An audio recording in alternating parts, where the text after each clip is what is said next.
amazing. You're amazing. So amazing. So amazing. You're amazing. You're amazing. You're amazing. You're amazing. You're amazing. You're amazing. So amazing. So amazing. You cause the sun. Good evening. Welcome back. We're here to the Women of Destiny show. We're here this evening with Pastor Evelyn Cruz and Dawn Brown. Welcome. We thank you for coming on our show. We're honored and we appreciate the time that you've given to us. And once again, with my host, Dorina Barksdale, and I want to give you my deepest condolences and my sympathy to the Williams family, but to you and your children. Thank you. For your loss, for the loss of your grandmother this morning. Thank you. Well, we don't look at it as a loss. We look at it as a graduation. That's true. You know, she's graduated into glory. And shout out to the McLeod family. My Aunt Gwen lost her mother along with my Aunt Lorraine and all of them. But we know that she's free now, and that's the main important thing. Absolutely. And so I give God glory and honor for that. And I thank you. As my sister, you always love me, and everybody that's sitting on this couch, I love you very much. But we're going to be touching on a very touchy topic today, and it's going to be on the spirit of depression and mental healthness awareness. And we've invited Dawn as well. Of course, we love Pastor Cruz. They're both here, and we're going to be attacking this from a three-point view, from the natural point, as well as the spiritual point and the psychological point. We did have Dr. Goodrich, who was supposed to be here tonight.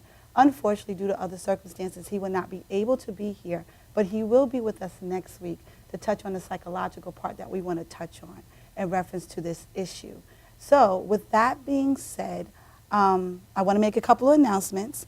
We do have Back to School Jump Off coming up at Bread of Life Fellowship and Wine Dance. They will be giving out supplies, book supplies, having games and fun for the kids and Wine Dance. And I do believe that's 1348 Straight Path. Wine Dance New York, Apostle Randy Brown and Pastor Gail P. Brown will be doing a back-to-school jump-off. They will have games for the kids. It'll be a nice day for you to bring family and friends to be out there, expose your children to a different light of things, and just enjoy themselves. They will be giving out book bags at the end of the day. And so I think it will be anybody who's in need of free supplies. It will be haircuts. You would get salon. You get your hair done. You would get your nails done, get you all ready to go back to school. So that's going to be the back-to-school jump-off this Sunday at 1 p.m., correct? It's 1 p.m.? 2 p.m. 2 p.m. It will start at 2 p.m. So come on down to 1348 Straight Path and Wine Dancing and bring your children and have a nice family full day. Don't forget that NAACP is having theirs on Saturday as well. Is it this Saturday as well? Yes. And that's August located 30th. in Brentwood, correct? In CI. They're at doing the theirs in CI. The technical college. So they'll be at NYIT. They'll be at NYIT, NYIT, the yes. technical college. NAACP here in the Central Islip area as well will be giving out school supplies and have a nice family fun day. So you have two locations that you can go to. You have a Central Islip location if you live in that area, and then you have your Wine Dance location. So we are a show that supports community, that supports outreach, and it's important to provide for our children. The second thing would be, I ran into some things today. As I was over to, we girls, we talk, right? So as I was over my brother's house, I noticed that the house across the street, all of a sudden, the boards were off the house. So I'm like, oh, the people bought the house and moved in. My brother's like, nah, they squatters. They're squatters. I said, what?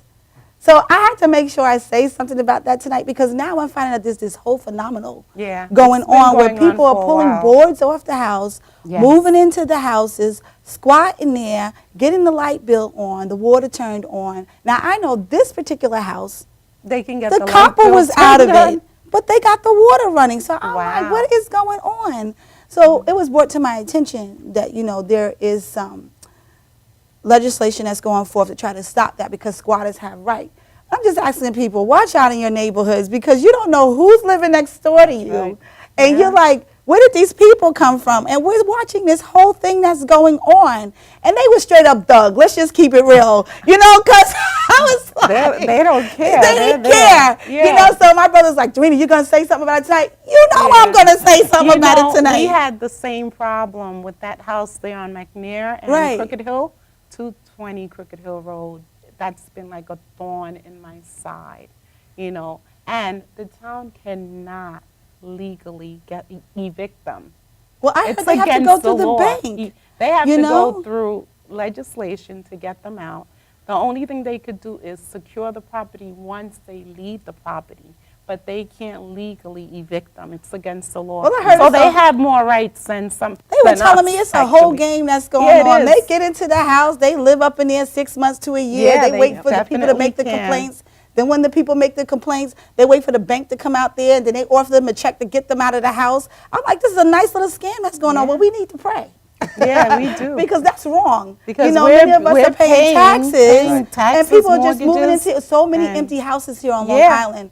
I mean, it's just a little sidebar, but I thought that it was You know. important to bring up. I know there's the economy, Right. the necessities, but there's ways to do things. And Right. We're fortunate You now know. because of the season. It's a time of year where they don't need to have heat going. Right. Yes. And it becomes dangerous in the winter months because they will light fires in the We- house yeah. to keep Right. warm. That So it same house becomes I a was danger to the talking community about, as they well. actually burnt it. Yeah. It didn't burn down, but they did set it on fire Mhm. because I guess they were using candles. Right. But again, the town cannot evict them. It's against the law to do that. So I heard you the know. town of Babylon has a bill that they're putting through, and they're trying to get them to change the law in reference to that. So we need to do the same thing here in town of Islip. But I just wanted to make sure I kept my word and said Yeah, and something. mention So it. we will be calling the town of Islip in reference to that, because you just never know who you have living next door to Yeah. you. You know, and I thought it was an important piece that be brought up because we have so many empty houses here on Long Island, and there's people just we moving have the into most them. foreclosed houses in Brentwood, as a matter of fact. Wow. Last time we had looked at the statistics, it was about 600 homes that were Wow. foreclosed Wow. Wow. in Wow. Brentwood. So I just thought that was important. I kept my word, Clinton. I said something. So, so with that being said, we're going to go into our topic. And we always have a theme when we come to our show. Our show always has a theme. Well, the theme is coming from Jeremiah 33:3. Call upon him, and he will answer you and show you great and mighty things. And because we're talking about depression, we're talking about mental health issues, a lot of times what we find is that people are calling out and they're asking for help. And many of us don't know how to give an answer.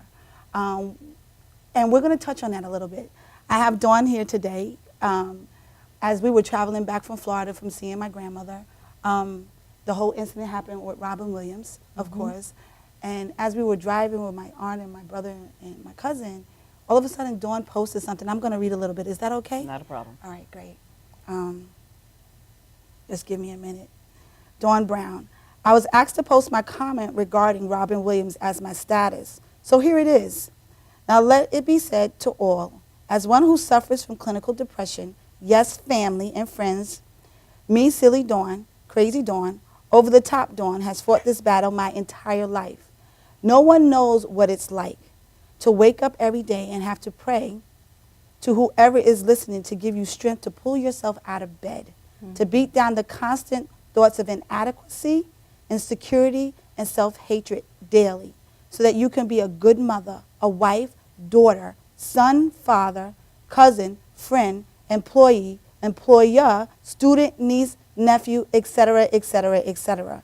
No one can ever understand how it is that you can smile, the smile that you put on your face, with those tears of clowns cry down and day and out. And no one can understand how difficult it is to literally search every part of your heart and soul looking for a reason to keep going. I'm going to stop there because I'm going to allow her to tell the rest of her testimony. And we say, I say testimony because for many of us, we are going through tests. And we talked about that, going back a couple of shows ago. But I've learned an acronym for the word test. It's a test that I'm overcoming and right. why. And so, Dawn, we give you the floor. Thank you so much. Every time I hear anyone speak about depression, it just pricks my spirit because no one would ever think that I suffered from clinical depression. They see me, I'm always laughing, I'm always smiling, I'm trying to keep a good face forward for everyone, and I'm most often trying to lift everyone else's spirit. Meanwhile, inside I'm dying. Every day I feel like I'm not good enough. Every day I feel like someone's looking at me, judging me, questioning my motives at all times. And I've suffered with this my entire life. In the beginning, when I started to realize that there was something going on, I thought it was just situational. I was adopted. I don't know if you knew that. I was adopted. So, I blamed these feelings on my being adopted. But I was adopted into a wonderful family, a family who loves me. If you didn't know that I was adopted, you would never know I was adopted. So I questioned myself. Why am I feeling like this when I'm loved? I'm loved by everyone. So I went to the doctor, and I was like, there's got to be something physiological going on. So I went on medication. I'm medicated. I felt good for a little while. And then I realized I just kept going back into that hole. I kept going back into that deep sadness, and nothing worked. So I found the Lord. And even in that, the struggle still goes on. And even in that, and especially when you are suffering from this clinical disease, you're questioning God. Why do I feel like this? Right. You're supposed to be filling me. Right. And there are times when I just don't feel filled. I Wow. don't feel filled. Wow. It's hard. It's a struggle every Wow. day. Wow. I can kind of relate on a level with that. There was a season of my life where I think I came fresh out of a relationship with the kid's father. I was in an abusive relationship. The relationship was not only abusive, but it was also mental. During that separation, what happened is I was overwhelmed. I had 3 young kids, and I had a child that had special needs, and he would never stop crying, never stop crying. And I got to a point one day where I just lost it. I didn't go to work. I didn't show up. I don't even know how I got my kids to daycare. I remember the last time, when Timberline Park was open, I was living over in that area. I remember putting my son on the swing and just sitting in the car crying. And I was still in my uniform. I was working as a nursing assistant at that time. I was still in my uniform, and I don't know even how I got from the park to my house where I was living at. And when I got there, all I remember is being balled up in the corner behind my front door. And my son was screaming. I couldn't get him to stop screaming. And see how God is. God always has a ram in the bush, because my boss started calling around looking for me because I wasn't the type of person that wouldn't show up to work, or not call or anything like that. And she was like, something's wrong. My parents came looking for me. And when my parents came and found me, they found me balled up in the corner in a white uniform. And as I was in that white uniform, I was just saying, I can't do this no more. I'm not going to make it. I'm not going to make it. And depression runs in my family, But I remember this in that season, and people may think that this is crazy because it's not crazy.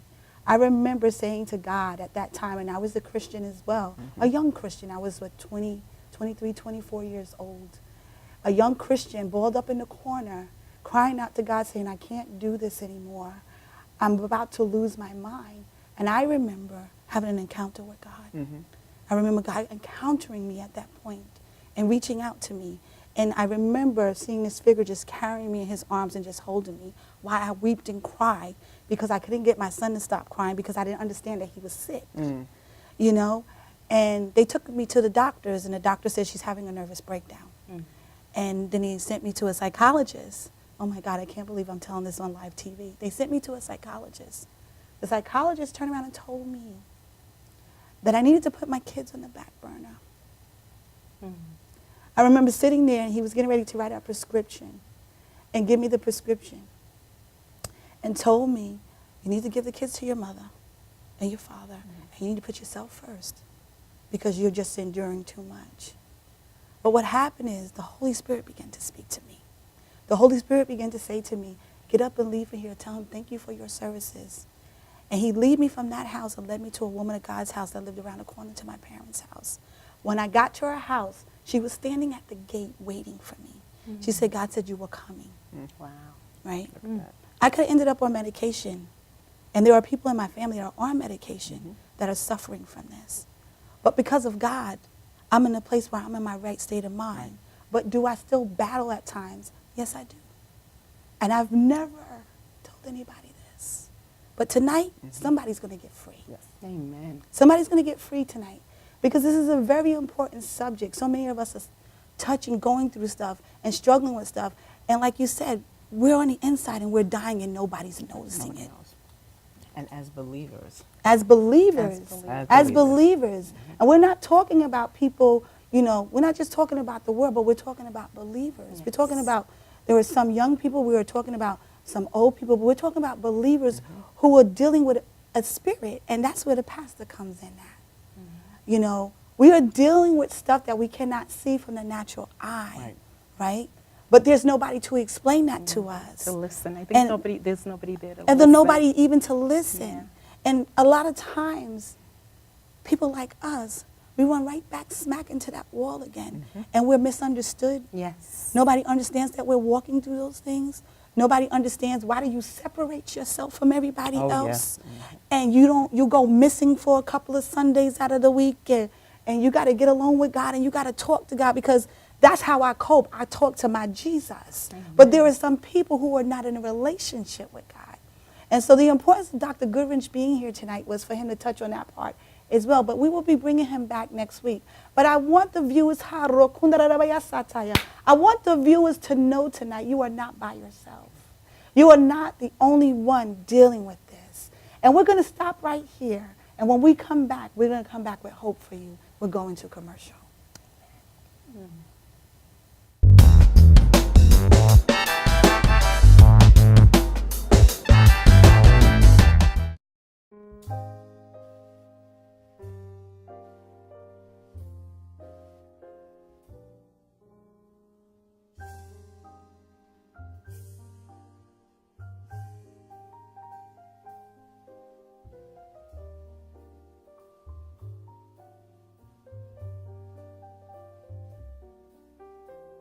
Hi, my name is Dr. Tom Dow.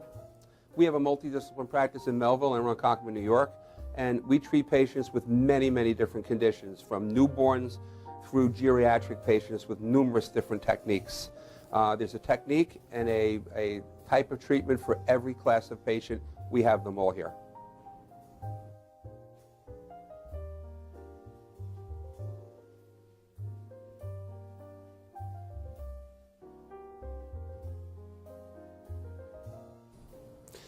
Here's my son Thomas, also a doctor of chiropractic, working on one of our patients' cervical spine. This patient has had chronic neck pain for many, many, many years, has been to a multitude of different practitioners with little or no response. And with our specialized techniques, she has improved tremendously and continues to improve on a daily basis. We have two practices, one in Melville and one in Ronkonkoma, New York. We are a multidiscipline chiropractic office. What that means is we have chiropractors, massage therapists, acupuncturists, psychologists, all working as a team and a network of outside professionals such as orthopedists and neurologists that we work hand in hand with to help determine what your injuries are and the best way to treat your injuries. I have the great pleasure of having my son in practice with me.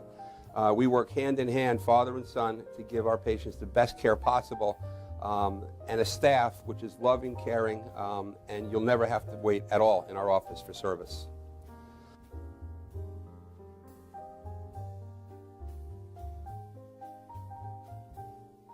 Many times patients come into our office and they have what's called a soft tissue injury. Soft tissue injuries are like scars inside your body. If you've ever been cut on the outside of your body, you get a scar. The same thing happens inside of your body to your muscles and ligaments. So our job is to determine where those are, stretch the muscles, adjust the vertebra back into their correct position, and then refortify the normal structure with exercise. That's what we do best, and I hope someday you'll come see us at one of our two offices. Thank you.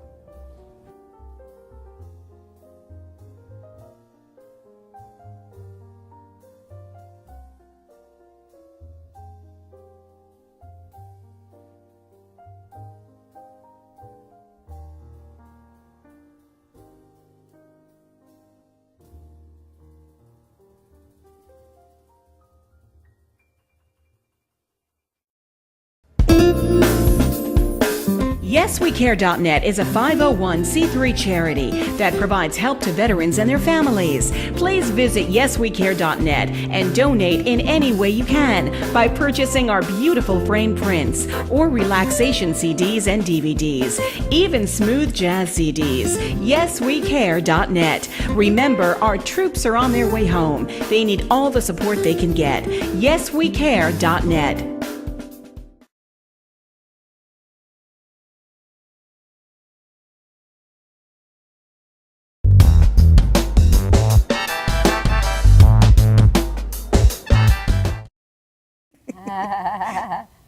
Welcome back. I know we left on a little bit of a heavy note, but now we want to touch on the clinical part of it, right, Dawn? And then we're going to touch on the spiritual part of it with Pastor Cruz. And so I'm going to give them an opportunity to go into that realm. We're going to start off with Pastor Cruz. She's going to reach out to our Spanish audience. She's going to flow freely in Spanish as well as in English to touch on some points.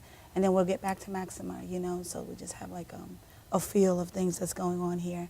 Pastor. Well, thank you so much for allowing me to be here again. I've been sitting here quietly, allowing everybody to speak, because this topic is, I know it's a pretty much a universal situation.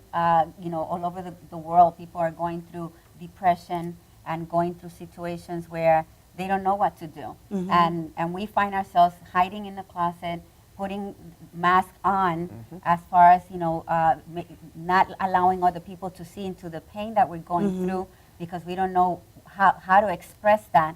And most people do not understand what we're going through. We Right. feel that they don't understand. And actually, most of them do not understand.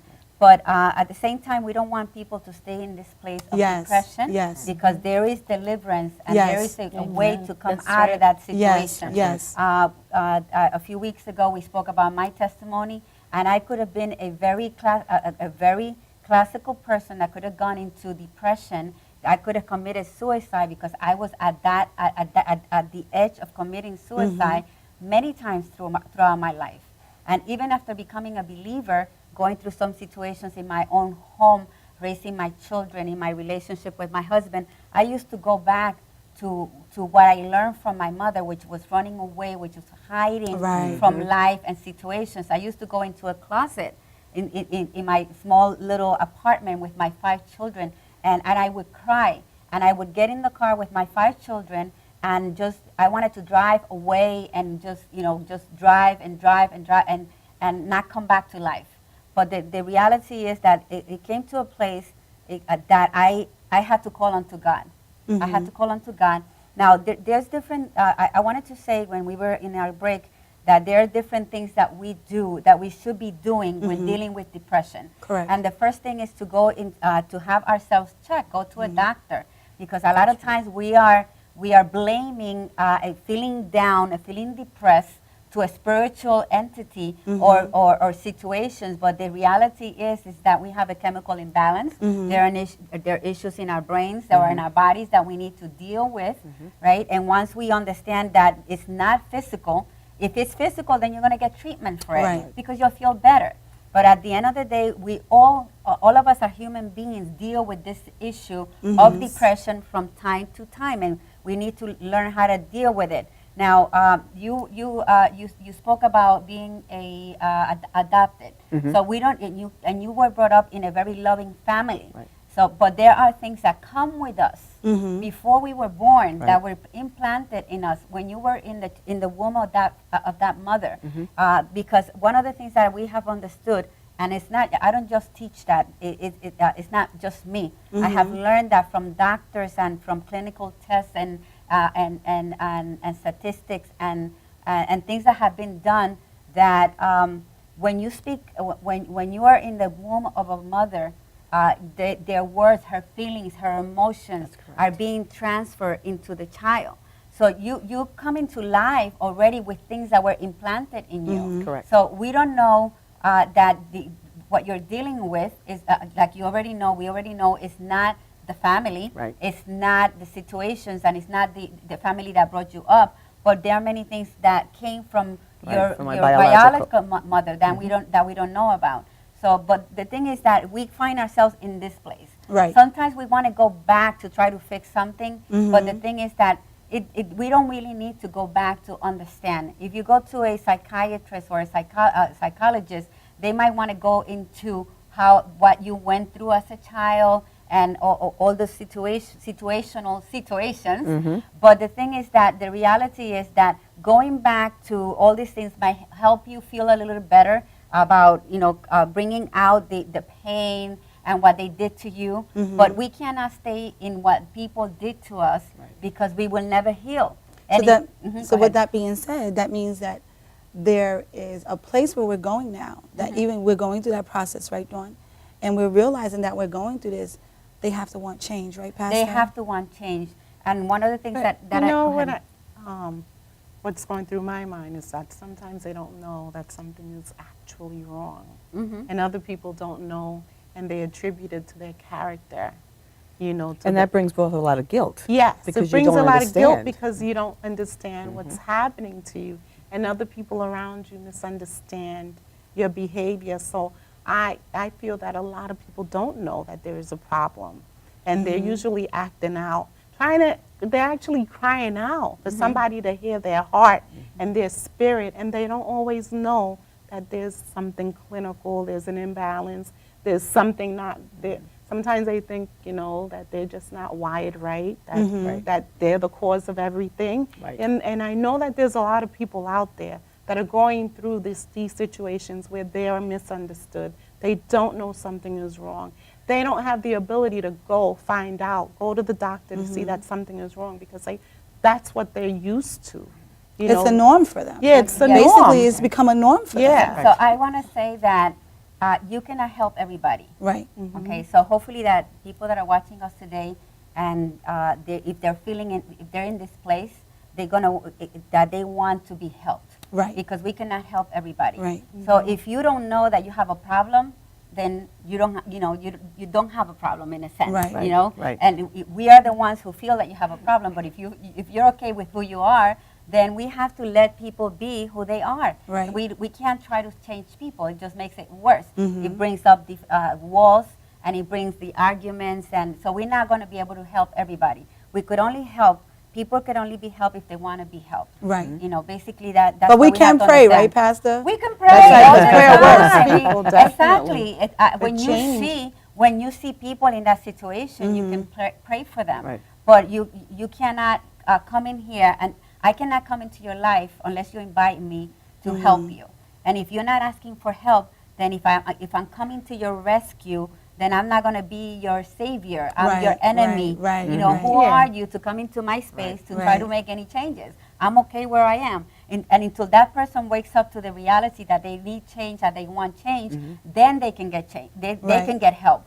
So let's leave the people that don't know that they have a problem. So they're okay I there. don't want to leave them out. No, though. but right now we I want to move You know, forward. I know, Uh-huh. but my heart is still going out to those people Exactly, but who so- don't know that they have a problem. Well, that's going back to the scripture. Okay, That's so it. Yeah, let's exactly. go back to the scripture here, and I can flow a little better in Spanish, so I'm going to go into Spanish mode so that I can move forward.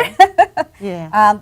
Estamos hablando de depresión clínica, ¿verdad? Estamos hablando de depresión, acabamos de decir de que la depresión puede ser algo físico y tenemos que entrar investigar si la persona tiene un problema físico primeramente para poder tratar con ese problema.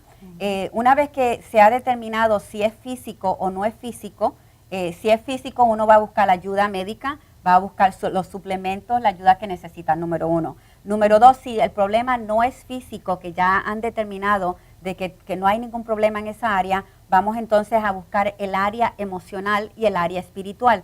El área espiritual y el área emocional están unidas. Spiritual and the emotional and spiritual are pretty much tied up together. Yes. And we cannot separate that. No podemos separar el área espiritual del área natural. Estábamos acabando de decir de que hay personas que están deprimidas y no lo saben. Sí. Mi opinión es que no podemos ayudar a todas las personas porque solamente tenemos un cierto tiempo para ayudar a personas. Entonces, las personas que van a poder ser ayudadas o que yo voy a poder ayudar son aquellas que quieren ser ayudadas. Sí. Tú vas a alcanzar gente que yo no puedo alcanzar. Y ellas, sí. You're going to be able to reach people that I'm not able to reach, and you reach people that I'm not able to reach. So we all do our part. We will help enough people Yes, to get to a yes, place yes. of wholeness. Yes. Because that's what we want to do. But one of the things that also, another thing is, otra cosa que tenemos que hacer es que antes de poder ayudar a otros, before we can help somebody else, we have to help ourselves. Right, correct. You Porque got to be no totally podemos, free. no podemos. you got to We know that cannot you're working really for help toward freedom. someone, Right. because if we don't know what true freedom is, we cannot show somebody what true freedom That's is. right. No podemos llevar a alguien a un lugar de estar libres y de estar contentos con su vida y tener una buena relación con Dios y una buena relación con ellos mismos si nosotros no estamos allí. This is why, because what we are, what we have, that's what we impart to people. Yes, And yes, if we don't yes. believe that we can be totally set free, Right. we're not going to help anybody become totally Right, set free. right. Because we're going to tell them this is something that you're going to have to live forever, Right. because that's our experience. Right. So that is hard to accept, and I think that's something that applies to every area on our lives. We cannot take anybody, no podemos llevar a nadie a ningún lugar donde nosotros no hemos llegado. Y para Sí, es eso, correcto. sí, ¿verdad? No podemos llevar a nadie a donde nosotros no hemos llegado. Entonces, let's talk about how do we come out of this. I Right. think that's what we need to get to, because if we talk to people, everybody, even though you're not ready to admit it, and we have admitted, and I know that if we went to your story, you also have stories of being depressed and being not feeling worthy and Sure, wanting to run definitely. from life. We Yes. feel that way. That's a human experience. Es una experiencia humana el no sentirnos todito nos suficientes. sentimos Nos sentimos de así. esa manera. Entonces, todo el mundo puede ser beneficiado. Everybody can benefit from understanding how to come out of that. Okay. And let's go into what the scripture So we'll has go to into say. that right after Exactly. commercial. Okay.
My name is Dr. Robert Brevard.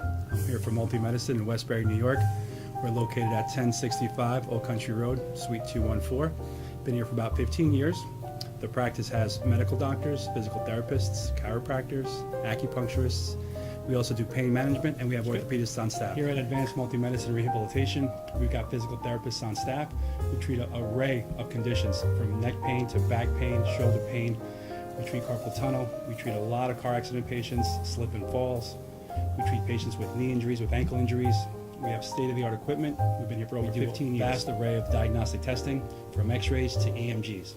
What is an EMG? It's a diagnostic test that allows a doctor to determine where the pinched nerve is.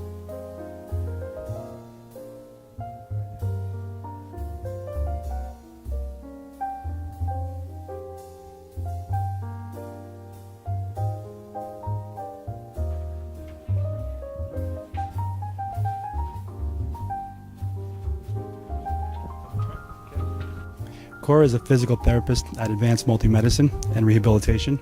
She's working on Stephanie, who was involved recently in an automobile accident. Stephanie has tight thoracic and cervical musculature, and Cora is doing some myofascial release work and some therapeutic stretching, doing it to help her with her pain. Vicky is also a patient here at Advanced Multi-Medicine and Rehabilitation. Vicky is now working her leg muscles, specifically her quadricep muscles, trying to strengthen them after an injury she sustained.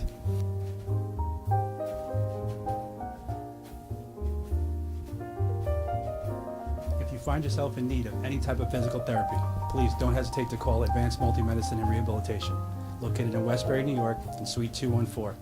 Phone number is 516-334-7000, or find us on our website at advancedmultimedicine.com.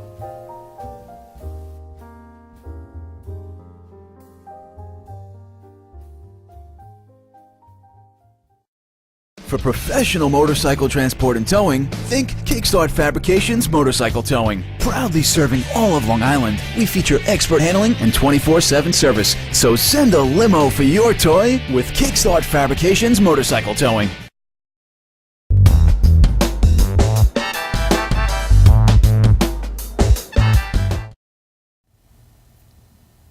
Buenas noches, bienvenidos. Otra vez queremos hablar con la pastora Evelyn. Estamos hablando de del tema de depresión. Sabemos que mucha gente están pasando por depresión, están pasando por tiempos duros, y queremos decirle que Jesús está aquí para cualquier persona que necesita liberación.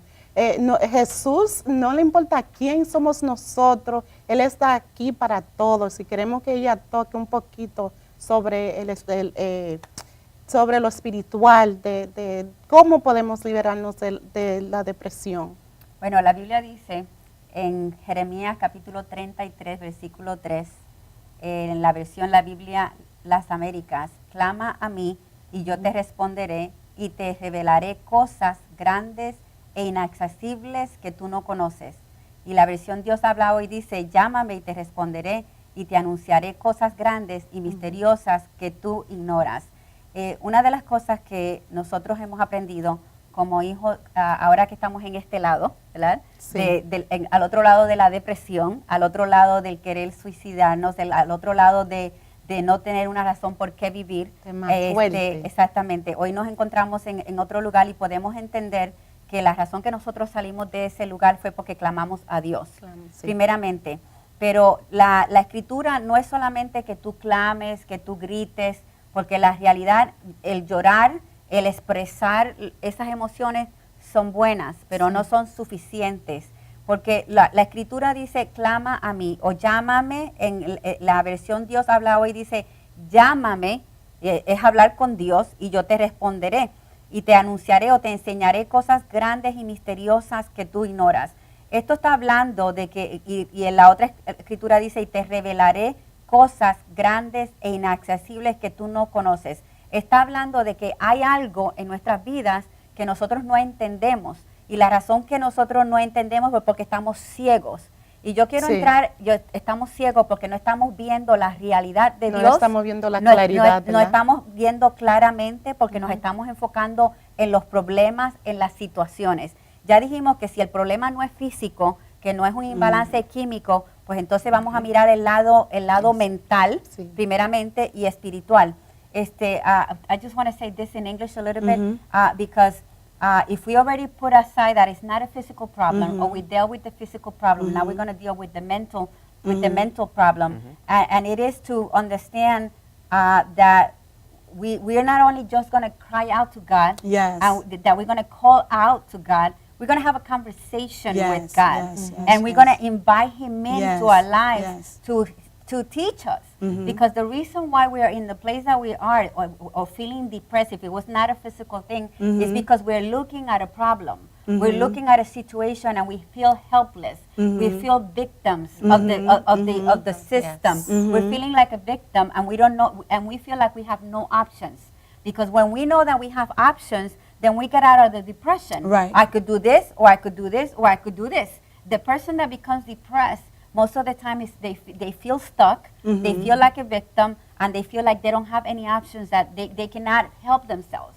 So I need people to realize, tenemos que la gente tiene que darse de cuenta que hay avenidas para ser ayudado. There are avenues to get help. So the first thing you have to do is want to be helped. That's why you cannot help somebody who cannot. That doesn't want to be helped. What you're saying is, Pastor, is that we have to go to an admittance stage. It's like going into the hospital. We have to fill out the paperwork, and we have to, if there's a problem, then we must admit that we have a problem. There you is know, a problem, so that's one of the first areas that we're looking at. We're looking at the area where now something is wrong. Isn't that what you were saying? I'm feeling this way, and everything that I'm doing, I can't seem to get out of it, you know? And so you had to come to a place where you had to admit that you actually had an issue that was going on, you know? So let's just dive into that just a little bit. Remember, this is a 2-part show, so, you know, they'll probably be back next week, but we're going to dig in deep, you know, because we don't want anybody to feel exempt at this point, and we want to deal with this issue, and we want to deal with it in love. Yes. And we want to have compassion toward those viewers that are watching, so that they know that when they're done with this particular show, that there will be telephone numbers that they can call. They can call here at the studio, and they'll be able to reach out to the people here. Now, you work in a clinical setting. You are an LPN, correct? All right. So, Dawn, just go on ahead. Well, speaking as a healthcare provider, I know, again, speaking clinically with medication, it can be helped that way, as long as it's a physiological phenomenon. If your serotonin level is low, if your vitamin D level is low, that's fine. I see in the healthcare setting so many people struggling with this disease. So many people, and I work in geriatrics right now, so I'm looking at people who have gone their entire lives suffering their entire lives. You talk about, you mentioned crying out. These people are crying out constantly. They're crying out constantly, but we don't know it. Exactly. We don't see it. And sometimes they don't know it. Right. And there are times when, I'll just speak for me, I've cried out twice. Once was with pills in my hand. And I was speaking about it earlier. I had taken medication from a family member, high blood pressure medication, had it in my hand, glass of water, and my daughter at the time was about 3 or 4 months old. I had this set up and ready to go. I said, let me look at this child and say goodbye. Picked her up and hugged her goodbye. And at 3 or 4 months old, I felt a little hand on my shoulder and rubbing me and patting me and comforting me. I didn't know I was crying out, because what I was really trying to do was end it. I was looking for peace, but that was my soul crying out. Right. You know, and that's when God stepped in. I believe that was Him stepping in. I remember once being stuck behind the wheel of a car on Grand Central. Cars are just flying by me in every direction. People are flipping the bird at me because I was stuck in the middle of the road. And I said, God, if you exist, if you're here, I need you to prove it to me, because I can't do this anymore. I'm going to jump out of this car, and I'm going to jump into the road and get hit. And just as the thought came out of my mind, I heard a tap at the window. In the middle of the Grand Central, someone got out of his car and tapped. That's not physical. No. That's got nothing to do with a physical phenomenon. That's right. You know, that's God reaching out and That's pulling right. Himself in. But again, I'm sorry, I keep getting into that, because that's where I am right now. That's where I feel like I am. As far as the clinical sense is concerned, it needs to be treated. It needs to be treated. But once you've had that treatment, and if you don't get to a place where you are level and you need to look into other areas. Right. You need to. Now, one of the things that Pastor had touched on, she says, we have to change our mindset now. Once we've gotten past the part where we're talking about the clinical area, and we realize that we're not on balance, or we're getting help and we're still dealing with that, we're looking at a different realm now. We're looking at a different realm. So, Pastor, if you can just touch into that again, because the basis of our scriptures, call upon me and I will answer thee and show you great and mighty things. When you looked at the chapter of 33, what you see is that Jeremiah is locked behind a prison. He is talking about Jerusalem and Judea being locked behind a season of where they were just not doing well. You know, that's just saying it blatantly. They're not doing it well. You know, and it says that he was behind the gates, behind the closed gates in the beginning of the chapter.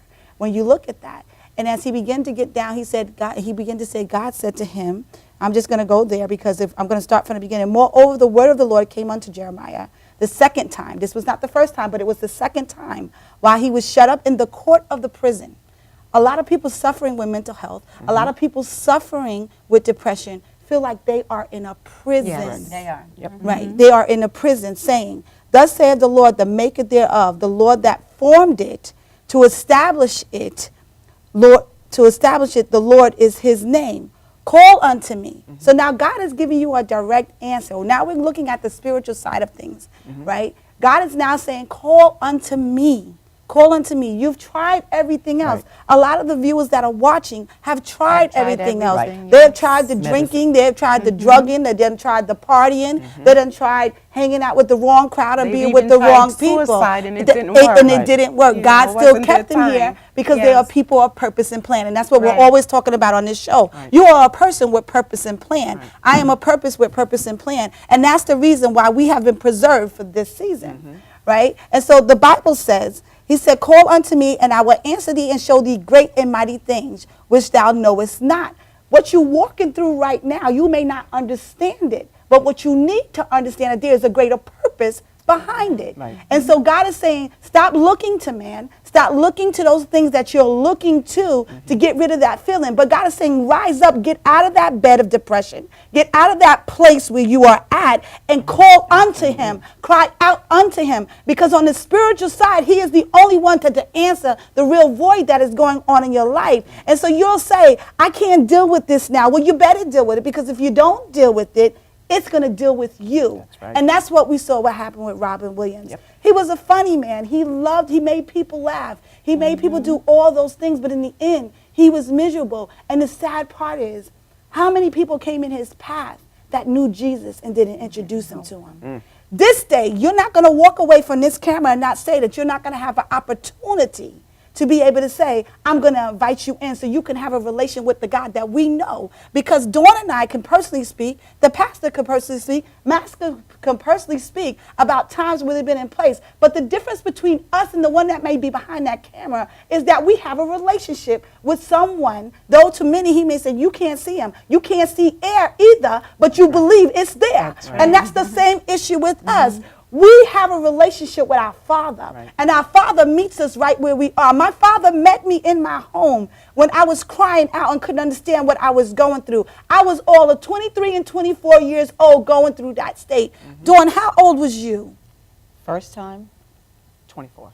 24, Pastor. I was about 14, 15, 16, 23, 24. Maximum. Yeah. But, Well, oh, I can tell you I'm going through a difficult time now. Right. But our Yeah, hope very- lies very in Jesus.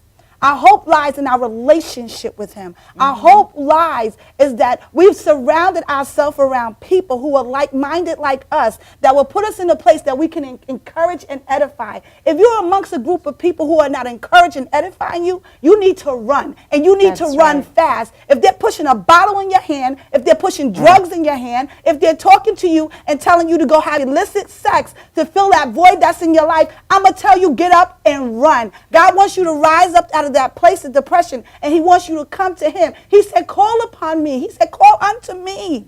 I'm your answer. I'm your answer right now. I'm the one that you need right now. I'm the one that's going to fill that void and that loneliness that you're going through. All of us have experienced it. But what I'm saying that there is hope. There's hope in Jesus. That's the only hope that I know. That's the only hope that they know. We're inviting you now. We're saying, come on board. Come into relationship. Come into Thank you, Jesus. Come into relationship with God. And I promise you, as a woman of God, as these women of God on this table, sitting on this couch, we have had an encounter with our Savior. And he's not a respecter of persons. Exactly. He don't If care what he color our doesn't skin care is. who you are. That's right. If he did it for us, he can do it for you as Absolutely, well. yes. You just have to call upon him. That's right. And let him into your heart, your soul, and your spirit. And he'll be there to deliver you from whatever you're going through. That's right. That is the beginning of change. Yes. Calling out to God. Then we want to go through steps, right? Yes, we want to go through the because steps. Now, you call on to God, you cry, you let everything out. Now, what do? Yes. Now, he's going to talk to you. Mhm. He's going to let you know what you need to do. Now, you're not going to hear that voice, and you're going to say, okay, so how do I know that God is talking to me? Well, if I'm crying out to God, if I'm talking to God, if I'm inviting him into my situation, he is there.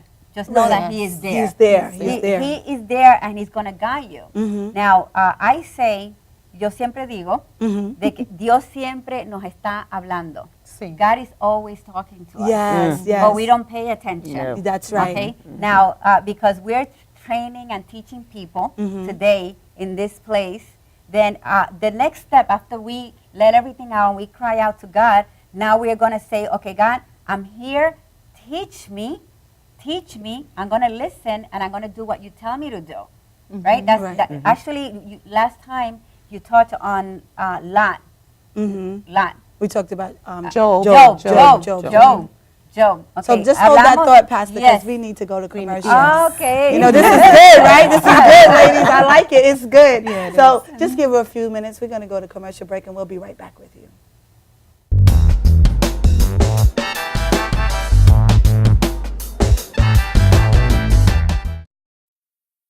This is Beth. Hi. Oh, congratulations. When are you due?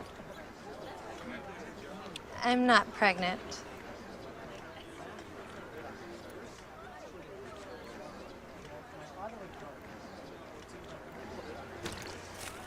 Oh, look at that.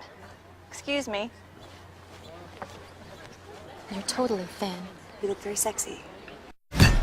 For life's bleachable moments, all it takes is 3/4 of a cup.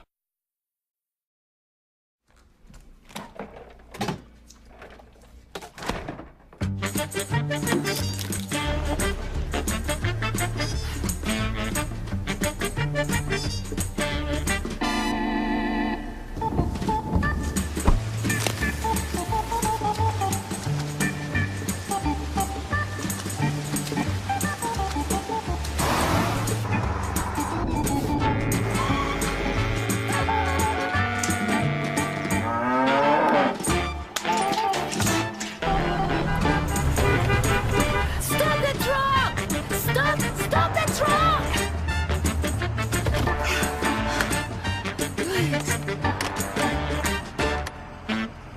Thank you.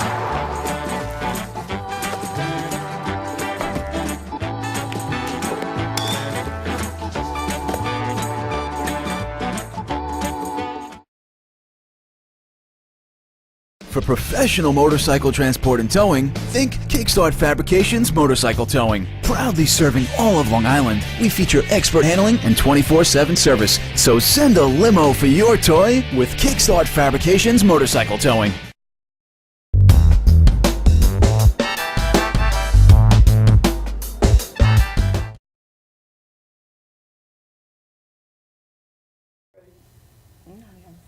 We are back. Yeah. We are excited because yo estaba diciendo de la vida de Job.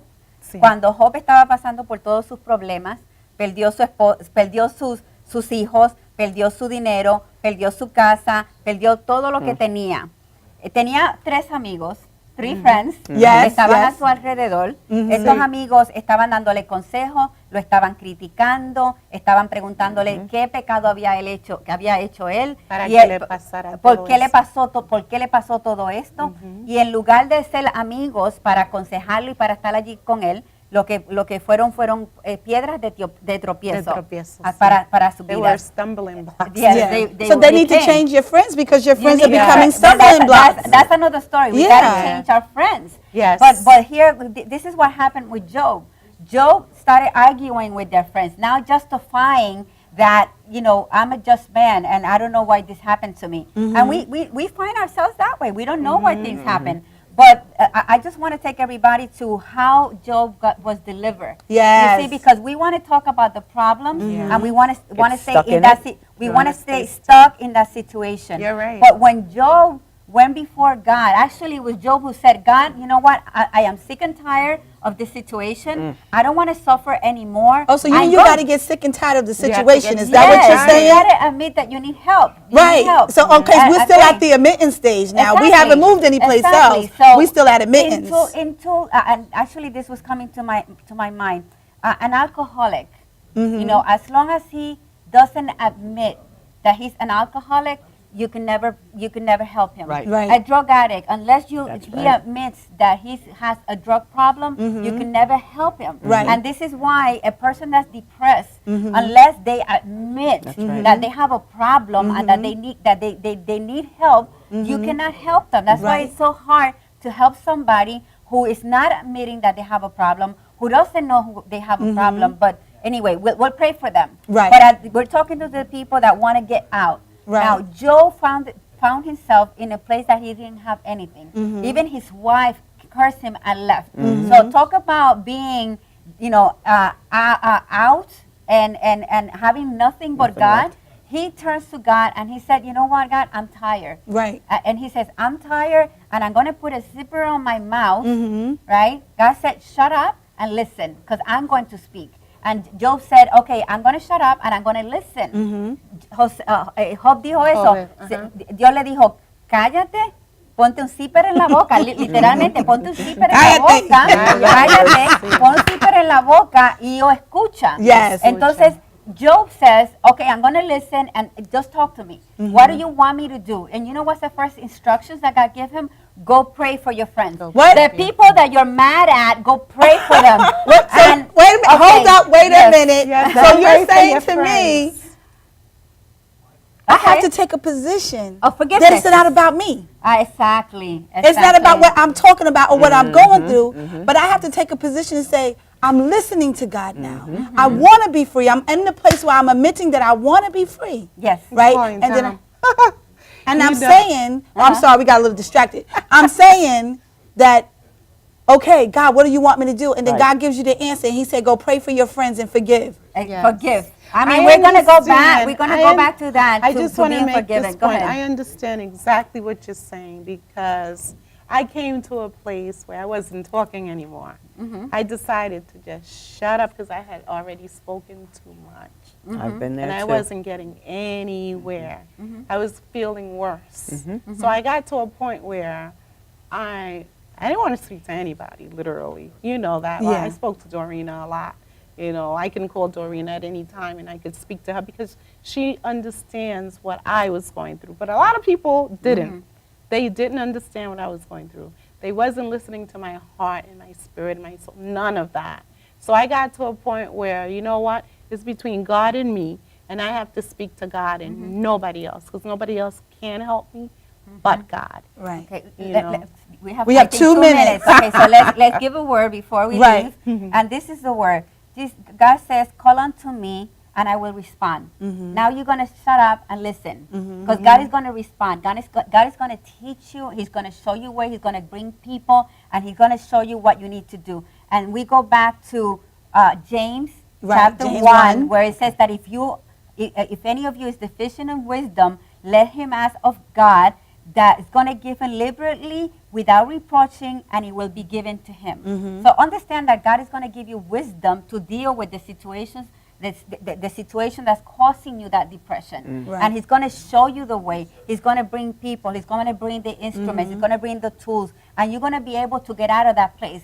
Just know that you can get out of that place. But we have to come to a place that we call unto God, that we are going to shut up, and we're going to listen. And then after we listen, we're going to put into practice what God is telling us to do. And that's how we're going to get out of this place of depression. Next week we're going to continue talking about it. Yes, we're going to continue Pero talking about vamos a this. decírselo en español. Yes, Okay, sí. terminamos en español. So let's wrap it up. Okay, tenemos que orar, tenemos que esperar en Dios, tenemos que callarnos la boca y tenemos que oír la instrucción de Dios para ver qué Dios quiere que yo haga y entrar en ese lugar donde Dios quiere que yo esté para salir de esa depresión. Ladies, we'll see you next week. Dawn, you're welcome back. Thank you. And Pastor Cruz, as always, thank you. My host, I love you so much. And Thank you, ladies. you will Thank you. get free. God bless you.